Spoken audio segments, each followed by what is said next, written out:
ఉన్నారు, క్షేమంగా నడిపించుము. అజాగ్రత్తగా ఉంటే మేలుకొల్పండి, అననుకూలంగా ఉంటే అవకాశమునిమ్ము. మీ సన్నిధి భాగ్యం తోడుగా ఉంచము. అనారోగ్యం ఉంటే స్వస్థపరచండి. ఆత్మీయమైన వాతావరణమునిమ్ము. మీ సన్నిధి భాగ్యం విశ్వాసులైన బిడలు కోల్పోకుండా ఆత్మీయమైన వాతావరణమునిచ్చి ఆలయం చుట్టూ కంచె కాపుదలను అనుగ్రహించి శిల్వ రక్తం ఈ స్థలంలో ప్రోక్షించి కరెంటు వాతావరణం స్వాధీనములు ఉంచుకొని దాసుని కూడా బలపరచుమ. ఆత్మాభిషేకమునివ్వండి. ఆరాధన కొరకు వాక్య పెలుగునిమ్మని మీ సహాయం కొరకు సాగిలపడుతూ యేసు ప్రభు నామమున వేడుకొని స్తుతించి ప్రార్థిస్తున్నాం తండ్రి, ఆమెన్.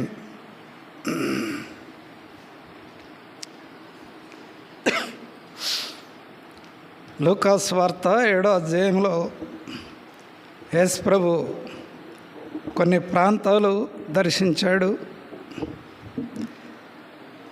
ఇప్పుడు ఆయన తన మాటలన్నీ ప్రజలకు పూర్తిగా వినిపించిన తర్వాత కపెర్నహూములోనికి వచ్చాను.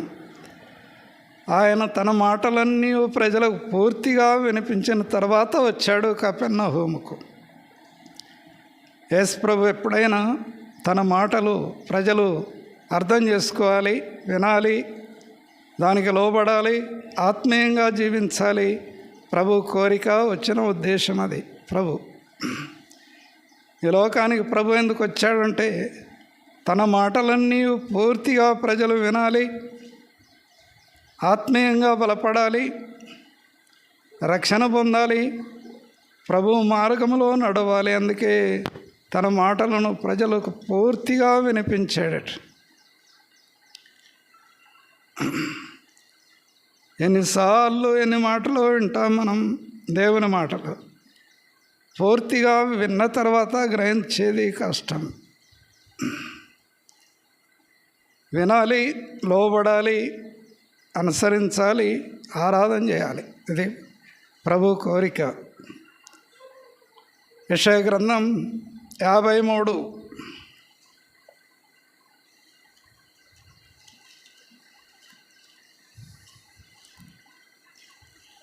యెషయా గ్రంథం 53 అండి.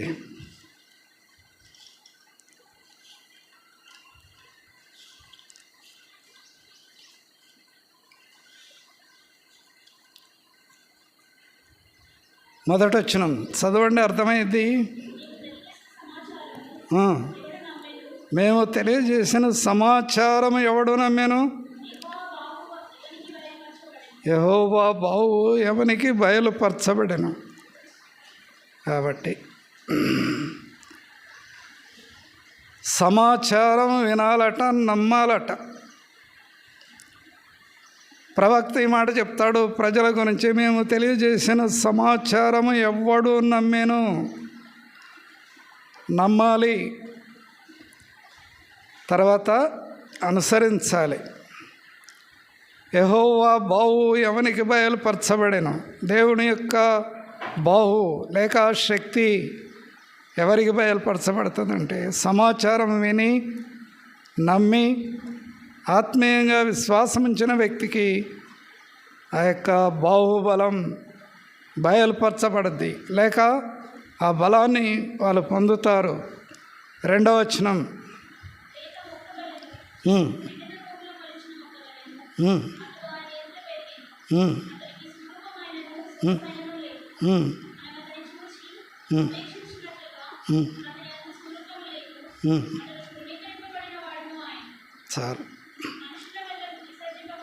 చాలం.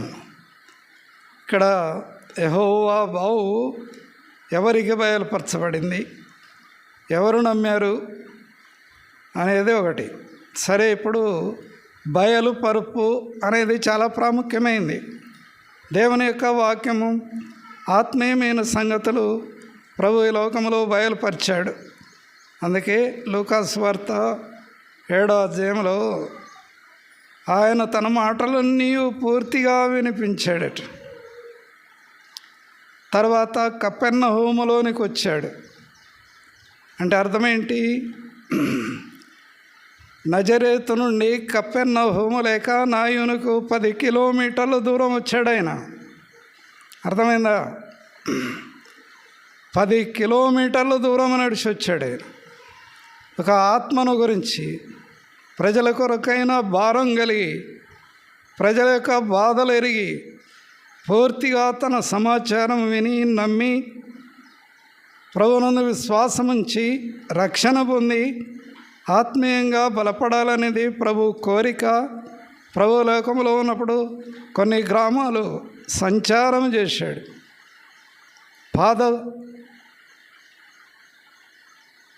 పాదాలతో నడిచాడు ఈ లోకానికి, పాదచారిగా ఉండి ప్రభు నడిచాడట. అలసిపోయాడు ఆయన.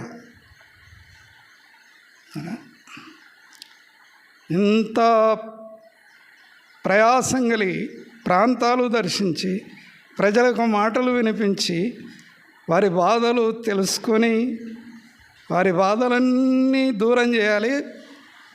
బాధలకు పరిష్కారం ప్రభు వాక్కులో ఉన్న శక్తి. కాబట్టి తన మాటలన్నీ ప్రజలకు పూర్తిగా వినిపించిన తర్వాత అక్కడి నుంచి కపెర్నహూములోనికి వచ్చాడు. కపెర్నహూములోనికి వచ్చిన తర్వాత ప్రజల వాతావరణం ఎలా ఉంటుందంటే, మార్కు సువార్త 2వ అధ్యాయం, మార్కు 2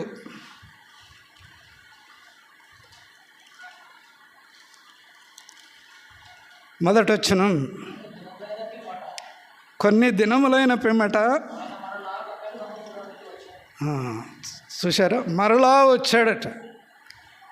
కపెర్నహూములోనికి మరలా వచ్చాడు. మాటి మాటికి రావడానికి గల కారణం, మాట మాటికి వినిపించడానికి గల కారణం దేవుని కృప. ఒక ప్రాంతం నుండి ఇంకో ప్రాంతానికి వెళ్ళేటప్పుడు ప్రాంతం యొక్క దూరం, ఆ ప్రయాసం, ఆ సమయం, ఆ సందర్భం చాలా గొప్పది. కొన్ని దినములైన తర్వాత ఆయన మరలా కపెర్నహూములోనికి వచ్చాడట. తన పట్టణం అది, తన ప్రజలు బాగుపడాలి, మాటలు వినాలి, తాను కోరుకున్న స్థలం అది. ఆ స్థలానికి మరలా వచ్చాడు. ప్రభు పలుసార్లు ఒక వ్యక్తిని దర్శించి, ఒక ప్రాంతాన్ని దర్శించి, ఒక పరిస్థితిని గ్రహించి, ఆ వ్యక్తులు, ఆ ప్రాంతం, ఆ ప్రజలు మేలు పొందాలి. ప్రభు కోరిక అదే అన్నమాట. ప్రజల యొక్క వాతావరణం ఎలా ఉంటుందంటే నిర్లక్ష్యం, అజాగ్రత్త, అలక్ష్యం, లెక్కలేనితనం, ఇవే మానవ నైజం. మరలా కపెర్నహూములోనికి వచ్చాడట. వస్తే ఏం జరిగింది? 2వ వచనం.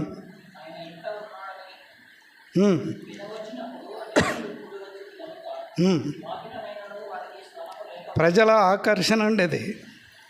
ప్రజల ఆకర్షణ ఎలా ఉందంటే, మరలా వచ్చాడు కపెర్నహూములోనికి.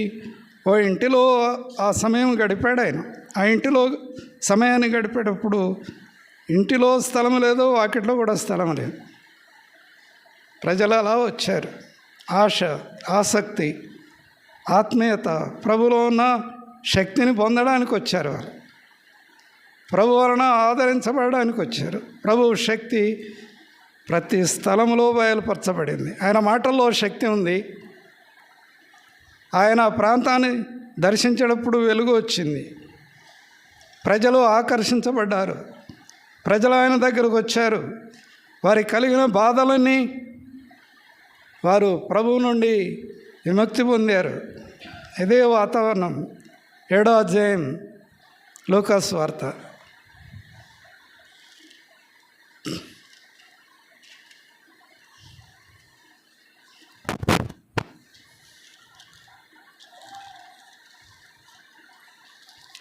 లూకా సువార్త 7వ అధ్యాయం మొదటి వచనం.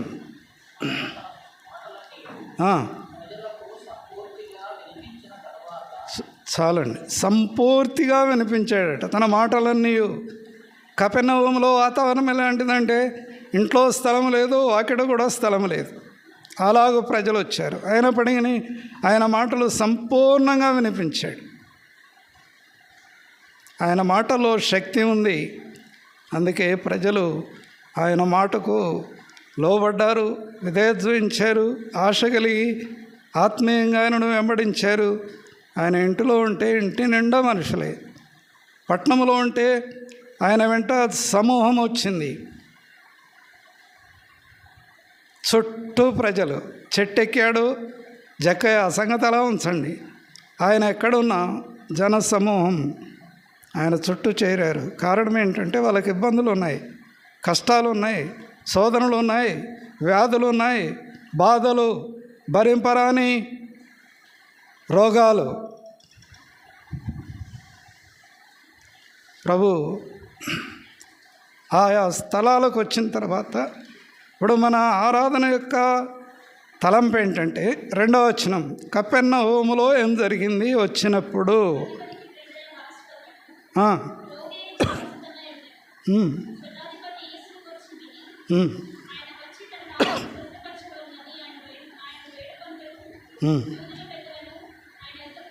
చాలా 2వ వచనంలో ఒక శతాధిపతి అట, ప్రియుడైన దాసుడొకడు రోగి సావసిద్ధమయ్యాడట. తలంపు ఏంటంటే శతాధిపతి యేసును గూర్చి విని తన దాసుడు స్వస్థపరచబడాలి. అందుకే వినుట వలన ఏం కలుగుద్ది చెప్పండి ఒకసారి? విశ్వాసం.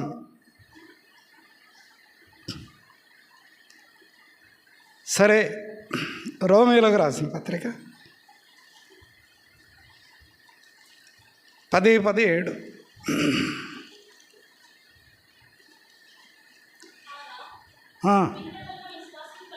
కాగా వినుట వలన విశ్వాసము కలుగునట, వినుట ద్వారా విశ్వాసం కలుగుద్ది. శతాధిపతి విన్నాడు. శతాధిపతి అంటే అర్థం ఏంటి?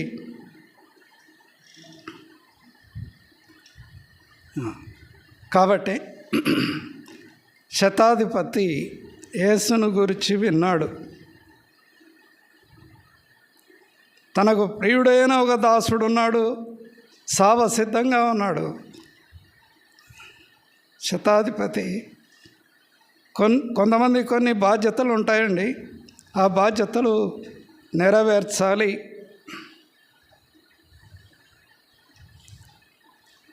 దాసుడు రోగి ఉండడానికి గల కారణం శతాధిపతి అండి. ఆయనకు రోగం ఎలా వచ్చిందంటే శరీరం కాబట్టి బలహీనం.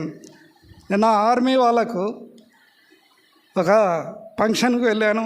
ఆర్మీ సోల్జర్ వాళ్ళందరూ రావాలి, సెలవు దినం కాబట్టి.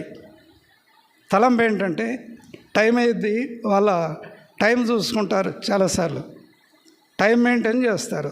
ఫిజికల్గా సమయం, సందర్భం, రకరకాలుగా సమయాన్ని వాళ్ళు పాటిస్తారు, దాన్ని అనుసరిస్తారు. తలంపు ఏంటంటే అతడు కూడా రోగి అయ్యాడు. ప్రియుడైన దాసుడట, ప్రియుడైన దాసునికి రోగం వచ్చింది. మనలో కొంతమంది ప్రియులుగా ఉంటారు, వాళ్ళకు భరింపరాని బాధలు వస్తాయి. సైమన్ వచ్చి అన్నా ప్రార్థన చేయని మోకరించి ప్రార్థన చేస్తుంటే కన్నీళ్ళు విడుస్తాడు, యవనొస్తాడు. భరింపరాని బాధలు, కష్టాలు, శరీరం బలహీనం, ఆత్మసిద్ధం, ఆత్మ దేవుడు అనుగ్రహించే గొప్ప ఆత్మీయమైన అంతరంగంలో ఆత్మ బలం చాలా గొప్పది, కానీ శరీరం సహకరించదు.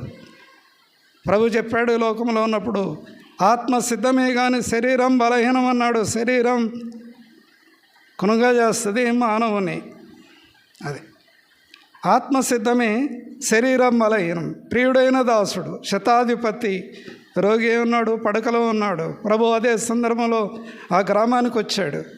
ఇంతకుముందు చెప్పాను, నజరేతు నుండి నాయనికి 10 కిలోమీటర్ల దూరం నడిచి వచ్చాడు.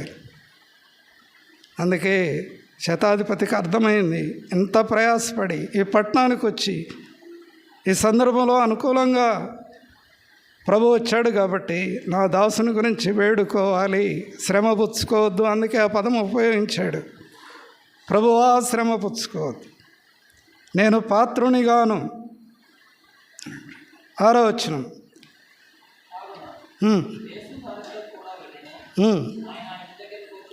ఆయన ఇంటి దగ్గరకు వచ్చినప్పుడు శతాధిపతి తన స్నేహితులను చూసి, మీరు ఆయన యొద్దకు వెళ్ళి, ప్రభువా శ్రమ పుచ్చుకొనవద్దు, నీవు నా ఇంటిలోనికి వచ్చుటకు నేను పాత్రుడను కాను అన్నాడు అనమాట శతాధిపతి.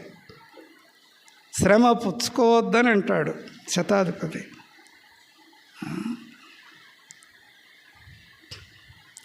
పేతురుపత్రిక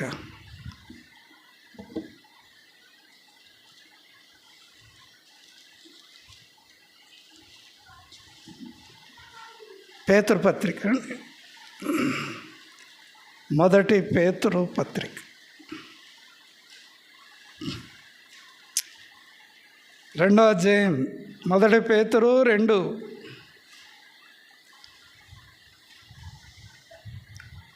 21వ వచనం. క్రీస్తు కూడా మీ కొరకు బాధపడి మీరు తన అడుగు జాడల యందు నడుచుకున్నట్లు శ్రమ పడ్డాడండి, బాధపడ్డాడు, దూషించబడ్డాడు. 23వ వచనం. ఆయన దూషించబడి బదులు దూషింపలేదు, ఆయన శ్రమ పెట్టబడి బెదిరించక న్యాయముగా తీర్పు తీర్చు దేవునికి తను తాను అప్పగించుకున్నాడు. శ్రమ ఎప్పుడు తీరుద్ది? శ్రమ అంటే అర్థమేంటి?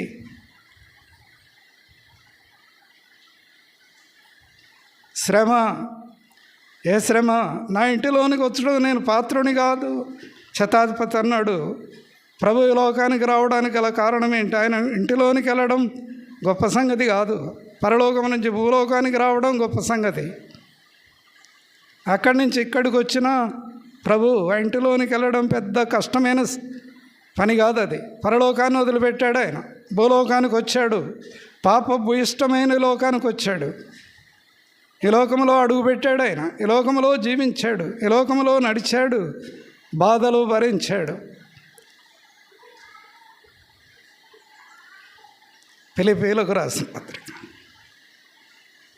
ఫిలిప్పీ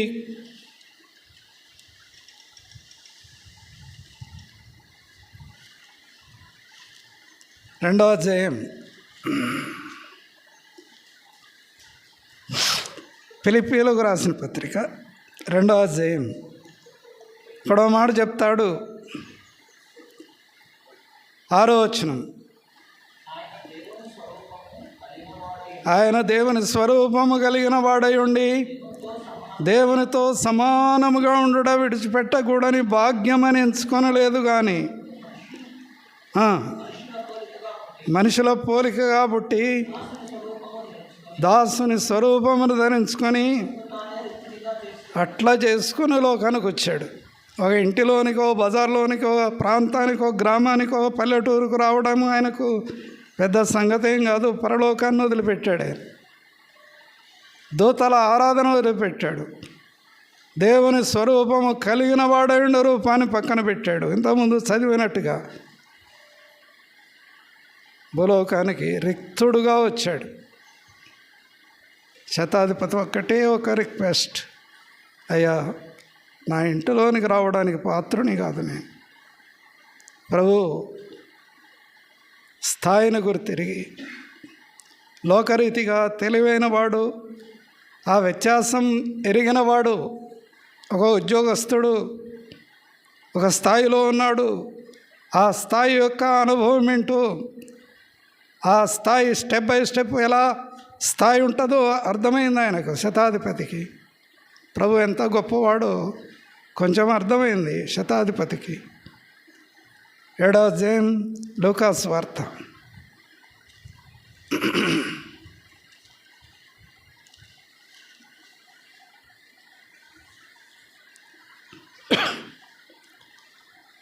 లూకాసు వార్త 7వ అధ్యాయం.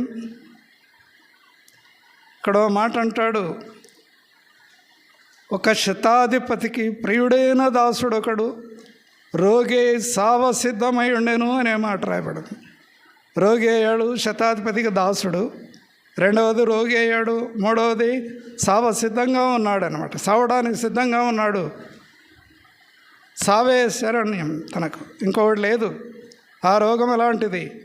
అలాగున్నప్పుడు శతాధిపతి యేసుని గురించి విన్నాడు. వినడం ద్వారా విశ్వాసం కలిగింది. ఆయన వచ్చి తన దాసుని స్వస్థపరచవలని వేడుకొనుటకు యూదుల పెద్దలను పంపాడు అక్కడికి. కారణం ఏంటంటే యూదులు ఆయనకు సంబంధించిన వారు. ఏ వ్యక్తి? అన్యుడు. మధ్యవర్తులుగా ఆ పెద్దలను పంపాడు.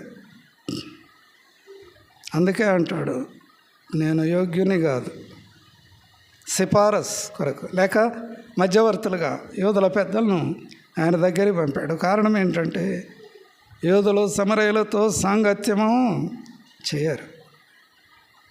అలాంటి సంబంధాలు ఉండవు. అలాంటి మరి వ్యత్యాసం ఉంది లోకంలో ఆ కాలంలో.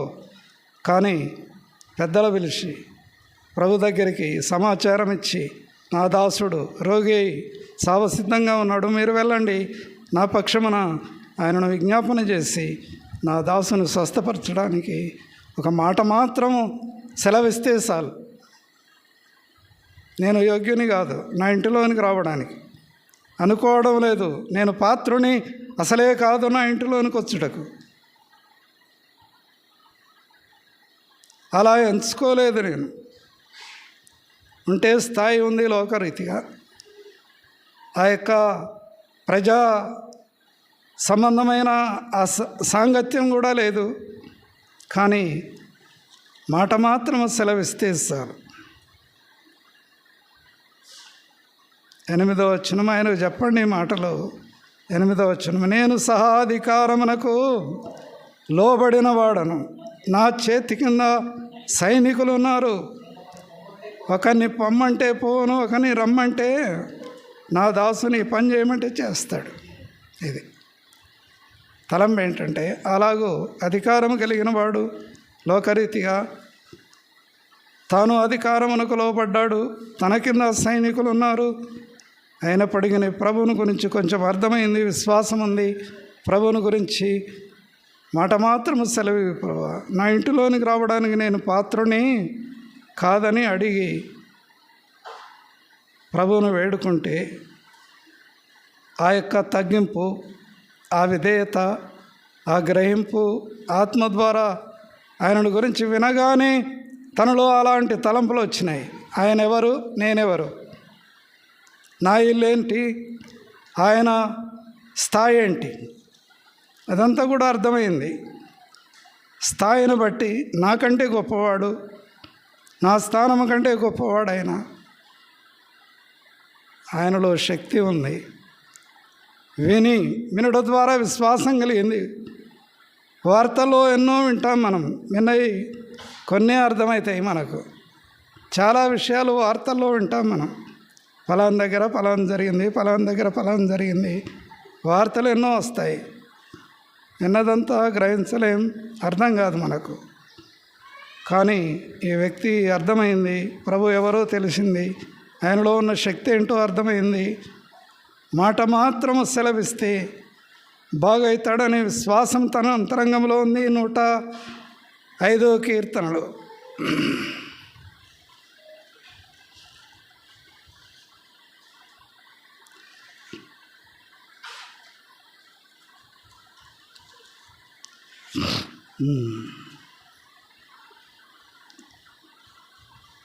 దేవుని వాక్యంలో మాట రాయబడి ఉంది. 105వ కీర్తనలు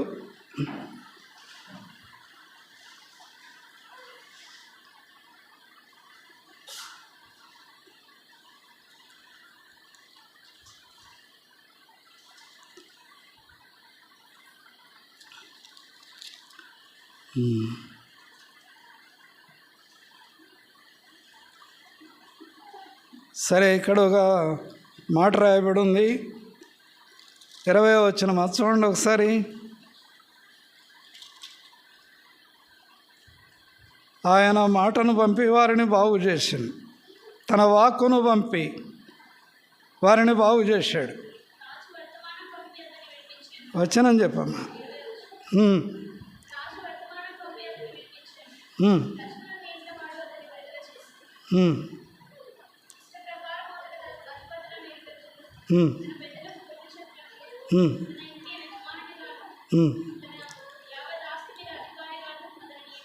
రాజు వర్తమానం పంపి అతన్ని విడిపించెను. ఆయన మాటలో శక్తి ఉంది.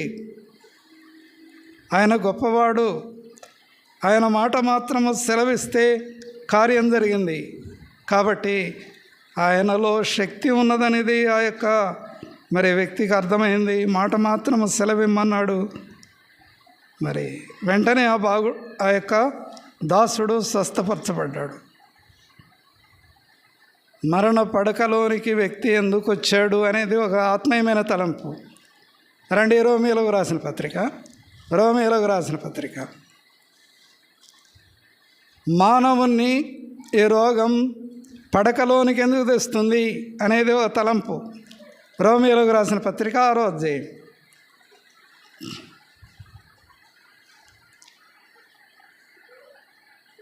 23వ వచనం. ఏలయనగా పాపము వలనవచ్చు జీతము పాపం వలనవచ్చు జీతం మరణం. ఒక వ్యక్తిని మరణానికి ఎందుకు ప్రభు అప్పగించాడు? మరణపు పడక ఎందుకు వచ్చింది? పాపం వలనవచ్చు జీతం మరణం అని అంటాడు అన్నమాట.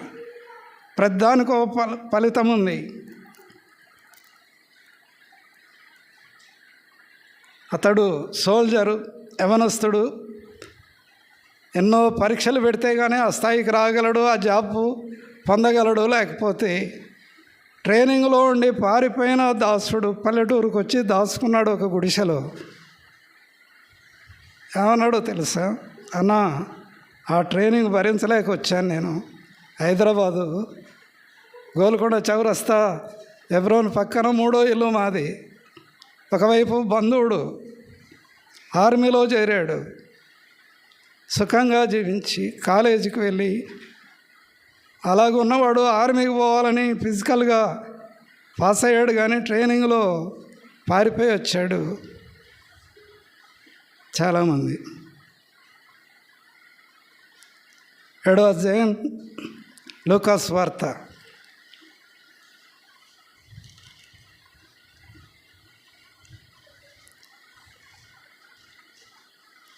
సావసిద్ధమయ్యాడటండి ఈ వ్యక్తి. అర్థమైందా? శతాధిపతికి దాసుడు. ట్రైనింగ్లో ఉంటారు వాళ్ళు. ఫిజికల్ బాడీ, మెంటల్ కూడా ఫిట్ అయి ఉంటారు వాళ్ళు. యాక్టివిటీస్, వాళ్ళకున్న ట్రైనింగ్ చాలా గొప్పది. కానీ ఇలాంటి వాడు ఈ యొక్క రోగం ఏం చేసింది? మానవుని కృంగజేసింది, పడకలో పండబెట్టింది.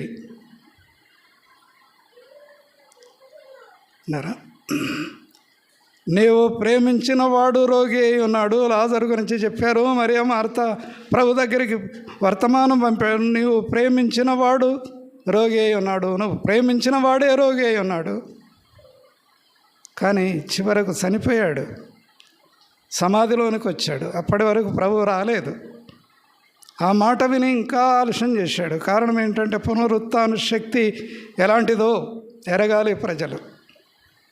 ప్రభులో ఉన్న శక్తి ఎలాంటిది, పాపానికి మోచన ఎలాగో, చనిపోయిన తర్వాత మానవుని ఎలా లేపుతాడు, ఫిజికల్గా చూయించాలి, మానవుల కండ్లకు గట్టినట్టుగా గ్రహించాలి. ఎప్పుడో వచ్చే తర్వాత సంగతి కండ్లకు కనబడాలి మానవులకు ప్రత్యక్షంగా. మాట మాత్రము సెలవిస్తే సమాధిలో నుండి పేత వస్త్రాలు గలవాడై లాజరు ఆ స్వరం వినగానే లేచి వచ్చాడు. ఆ బండ చాలా పెద్దది, గోగు పెట్టింది. కట్లు విప్పిపోనియండి అని ప్రభు సెలవిచ్చాడు. మరణములో నుండి జీవములోని దాటించుట శక్తి ఉందని ఫిజికల్గా ప్రత్యక్షంగా ప్రజలు కండ్లకు గట్టినట్టుగా సూచించాడు. అప్పుడు ఒక మాట మాట్లాడాడు ప్రభు. తండ్రి, ఎల్లప్పుడూ నీవు నా మనవి ఆలకిస్తున్నావు. చుట్టూ ప్రజలు చేరి వచ్చారు. ఇప్పుడు వాళ్ళ కొరకు ఈ మాట చెప్తున్నాను. ఈసారి నా మాట విని సమాధిలో నుండి లాజరు బయటికి రావాలి. అలా ప్రార్థన చేసి స్వరాన్ని వినిపించి బిగ్గరగా పలికాడట, లాజరు బయటికి రమ్మని. ఆయనలో ఉన్న శక్తి వ్యక్తిలోనికి వచ్చి 4 రోజులు సమాధిలో ఉంటే అలాంటి వ్యక్తి బయటకు వచ్చాడు. తలంపు ఏంటంటే ప్రభు గొప్పవాడు.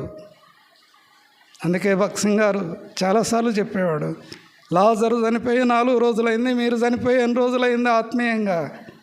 అది యోహాను సువార్త 4వ అధ్యాయం.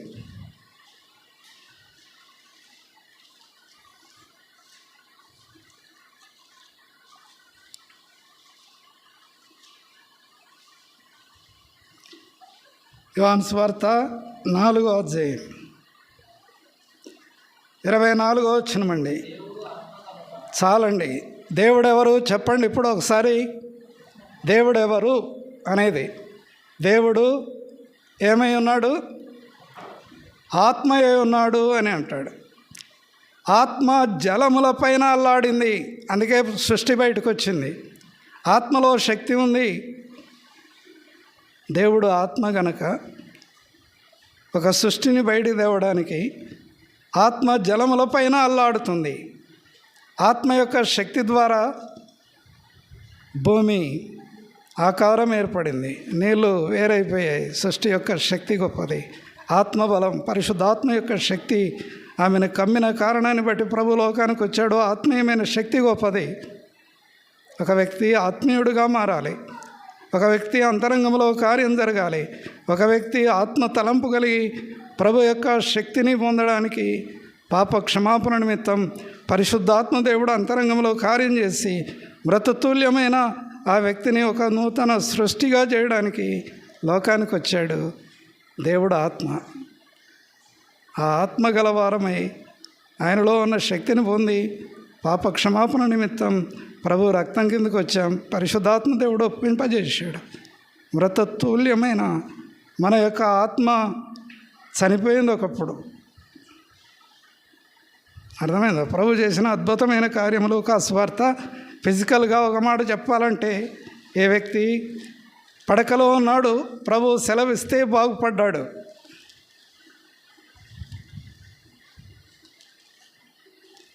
ఏడో అధ్యాయం. శతాధిపతి దాసుడు మరణ పడకలో ఉండి ఆ శతాధిపతి వేడుకున్న కారణాన్ని బట్టి ప్రభు మాట మాత్రము సెలవిస్తే, ప్రభు తన యొక్క విశ్వాసమును బట్టి వెంటనే ఆ వ్యక్తి స్వస్థచిత్తుడై బాగుపడ్డాడు. 10వ వచనం. పంపబడిన వారు ఇంటికి వచ్చి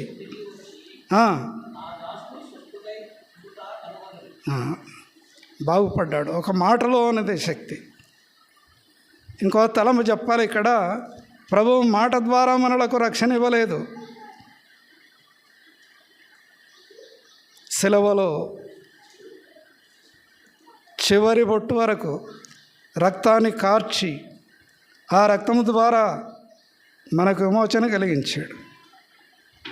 క్రియల వలన కలిగింది కాదు. సిలువ రక్తం చివరి బొట్టు వరకు భూలోకంలో చిందించి ఆ రక్తము ద్వారా మనల్ని కడిగి పవిత్రపరిచి ఆత్మీయమైన బిడ్డలుగా ఈనాడు ఆత్మీయమైన సంఘములో అంటుగట్టబడి ఆత్మీయంగా జీవించడానికి, ఆరాధన చేయడానికి మనల్ని తెచ్చాడు. ఒకప్పుడు మనం కూడా మరణానికి పాత్రులం.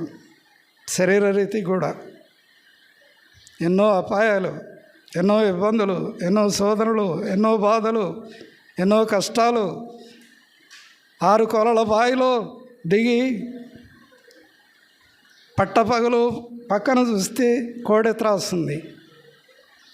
బావిలో బండి వచ్చిందని దిగాను నేను. చెదురు బావిలో 6 కొలల బావి దిగిన తర్వాత పక్కన త్రాసుబాం కోడె త్రాస్తుంది. అర్థమైందా? చిన్నగా చేతులు దరికానిచ్చి కాళ్ళు పైకి లేపి పైకి వచ్చి తర్వాత టెక్నిక్గా దాన్ని రాళ్ళు తీసుకొని కొట్టి చంపాను. మరణం ఎప్పుడో మానవుని కాటేస్తుంది.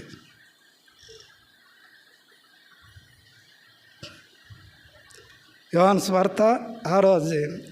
అప్పటికి నేను బైబిల్ చదువుతున్నాను, ప్రార్థన చేస్తాను.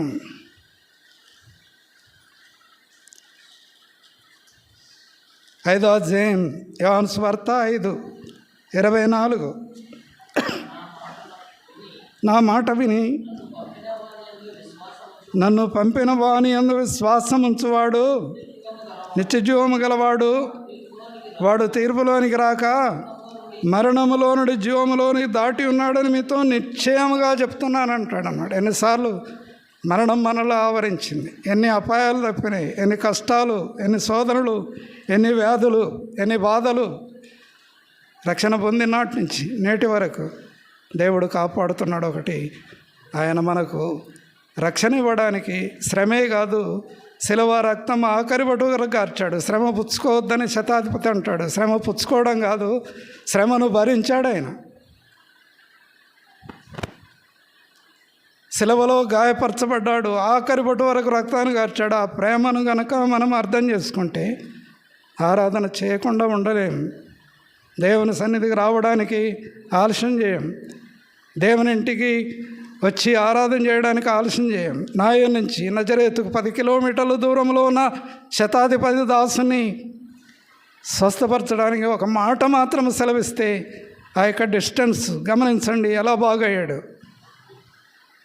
ఎలా స్వస్థపరచబడ్డాడు. కాబట్టి నిర్లక్ష్యం అలక్ష్యం. యోహాను సువార్త 4వ అధ్యాయం. ప్రభువులో ఉన్న శక్తి, ఆయన ప్రేమ చాలా గొప్పది. 4వ అధ్యాయం యోహాను సువార్త.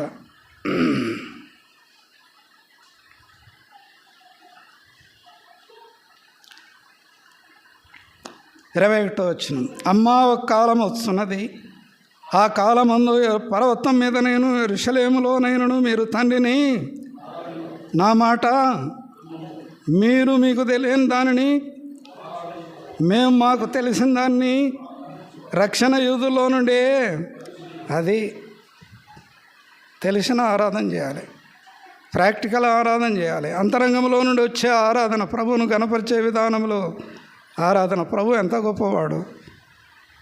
10 కిలోమీటర్లు ఒక వ్యక్తిని బాగు చేయడానికి ఒక మాట మాత్రం సెలవిచ్చి ఆ వ్యక్తిని బాగు చేస్తే పరలోకం నుంచి భూలోకానికి డిస్టెన్స్ తూర్పు పడమర ఎంత దూరమో భూమి ఆకాశము కొలవలేనంత దూరం నుంచి వచ్చాడు మన కొరకు. సిలువలో బలైపోయాడు పాపపు ఇష్టమైన లోకంలో.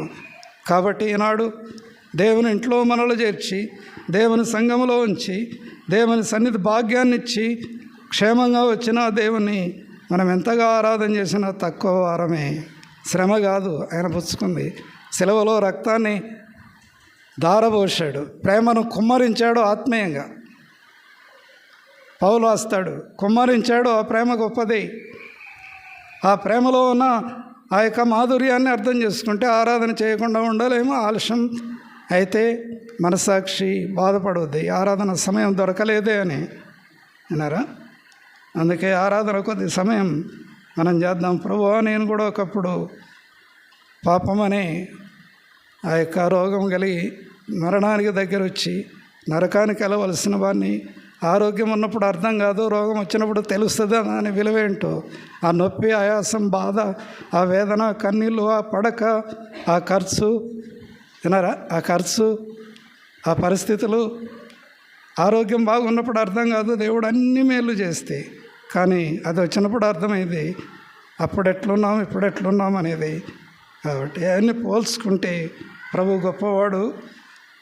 107 కీర్తనలు.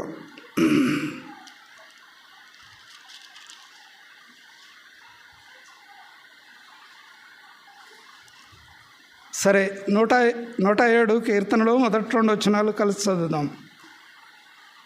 యెహోవా దయాళుడు, ఆయన కృతజ్ఞతాస్తుతులు చెల్లించుడి, ఆయన కృప నిత్యముండును. 2వ వచనం. యెహోవా విమోచించిన వారు ఆ మాట పలుకుదురుగాక. విరోధుల చేతిలో నుండి ఆయన విమోచించిన వారు తూర్పు నుండి పడమర